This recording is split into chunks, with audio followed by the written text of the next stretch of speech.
text before the importance of this moment is clear. A fucking ghost. And so, a warrior forever fallen found manumission in the dust-clogged caves, his trespasses made whole. You must have no end of questions, Blighted One. Stay thy wanderings a while, and all will be made clear. You're owed that much, at the least. Were you hiding here the whole time, waiting to explain this revenant's backstory? Is someone making you do this? That is my own bond, one I sealed for myself. Allow me to sing, then, the final, blissful sorrow of Zanzibar. Now, attend me well, for the tale is as long as it is heartrending. Eons ago, in the age of Argentas, there were first planted in the starry heart of Galestrium the seeds of the 9 sorrows. From each seed, in turn, watered with the blood fire of Galestrian's searing veins, grew the first scions of the Ebon Grove. 9 roots of 9 trees grappled for supremacy in Galestrian soil flesh.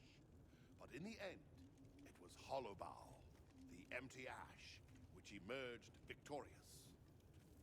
Of the 8 other sorrows, little is known, though it is said they lie nestled in the subterranean brambles of Hollowbow's roots to this day, writhing in hope of a new spring of bitterest darkness, visiting pains upon our world never before imagined. Of course. But of course you know this part of the tale already, as it was etched on the hilt of the blade of Turbinado.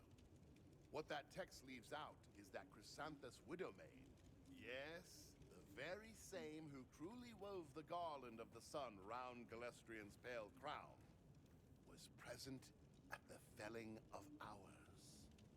You see, after the Ebon Grove took root, Galestrian's Heartstar guttered to little more than an ember as Hollowbow devoured ever more of his light. Each spring, a fresh sapling of blackest ash rose from the rotten loam of Galestrian's carcass. And each autumn, a new leaf of sorrow trembled from the heavens to trouble our world. Each leaf manifesting a new suffering, heartache, mourning, hunger, FOMO. Endless were their number, and endless was our despair. Until there emerged a hero. Ah, you know of whom I speak. Zanzibar, echo of the first thunder, he who trained Chrysanthus to lend his voice to the longing choir in the forbidden harmonies of the Red Requiem. Stunned by the revelation, are you? Yes, it's writ plain on your face. For the longing choir and their number are well known, and Chrysanthus is not counted among them. Well, allow me to dispel your confusion, for you see, Chrysanthus was known by another name in those ages past. Xanthistrel. I knew it!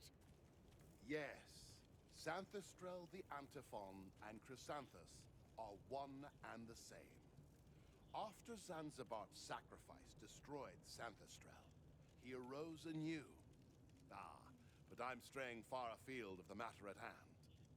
It was Zanzibar who trekked across the Shatterglass Plain, who navigated the Amber Labyrinth, who stared the withering Canoness down from her Celestine throne, to reach Galestrian's Barrow and the Ebon Grove within.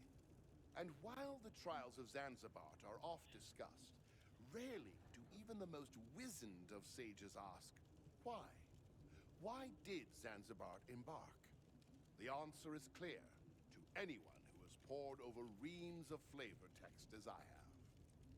Chrysanthus, Xanthistrel, was Zanzibar's fiercest rival and dearest friend, as near to one another as their own shadows, and likewise as warped when darkness fell.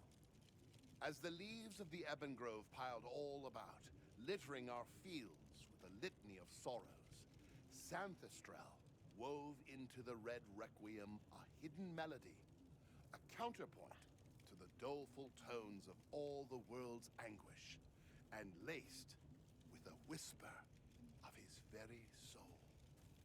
When next the chapel chant voices of the longing choir rang out, it was too late. The music ensnared Zanzibart and compelled him to Xanthistrel's bidding. And it was then, with his new power, Xanthistrel took the name Chrysanthus. Chrysanthus bound Zanzibart in 7 soul-sworn oaths to halt the sorrows of Hollowbow by any means, ensuring that neither would ever know rest, whilst the oaths went unfulfilled. And so Zanzibart ventured onto his trials and reached the Ebon Grove, and there he failed. His blade found no purchase in Hollowbow's bark. Obdurate as castle stone and steel, the most ravenous fires had no appetite for the mercilessly bitter and cold wood, whose gelid sap transformed any lick of flame into hoarfrost in an instant. And so Zanzibart sought another path, saving our world while dooming us all. He dug into the sodden earth of the Ebon Grove, first by inches, then by miles, and then back to inches, and then cubits for a while, until he reached the tangle of the 9 sorrowful roots, of which only Hollowbow had full grown. And there he tasted but a drop of the root sap of the other 8, savoring each sorrow in turn until he had the measure of them. And there he discovered Nevergreen, the hemlocked gate. And Zanzibart wept, for his oath would soon be fulfilled, and though he would be free of Chrysanthus, his betrayer, so too would he be free of Xanthistrel, his beloved. With his tears, Zanzibart watered Nevergreen, nourishing it on the very sorrows that Hollowbow had strewn for ages. And Nevergreen grew, not to full strength, but enough to brew its insidious poison. For you see, Nevergreen bore the sorrow of stasis, of paralysis and petrification, of ceaseless torment. And though Hollowbow would never knowingly sip of Nevergreen's roots, its thirst for blood was boundless. Zanzibart ate from Nevergreen's wood, passing through the hemlocked gate into eternity, but not before opening his veins to the ravening roots of Hollowbow.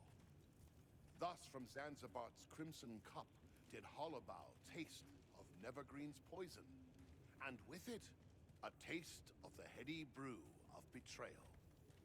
Even a drop of his heart wine was near enough to halt Hollowbow's passage through seasons entirely, such that never more has a single leaf fallen from its branches.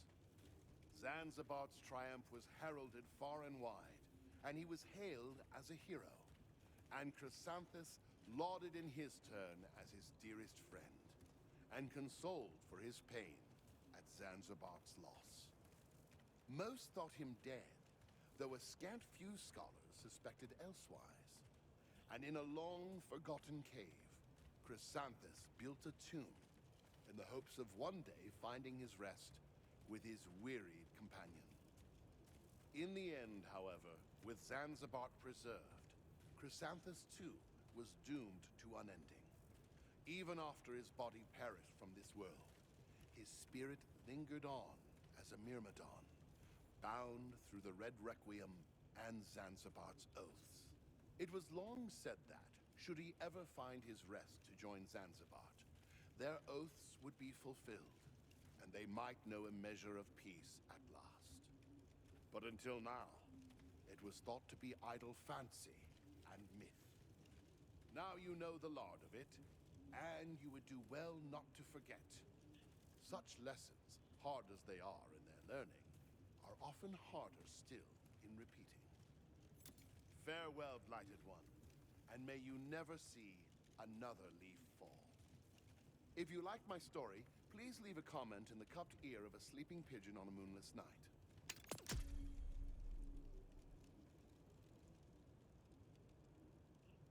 I am so confused.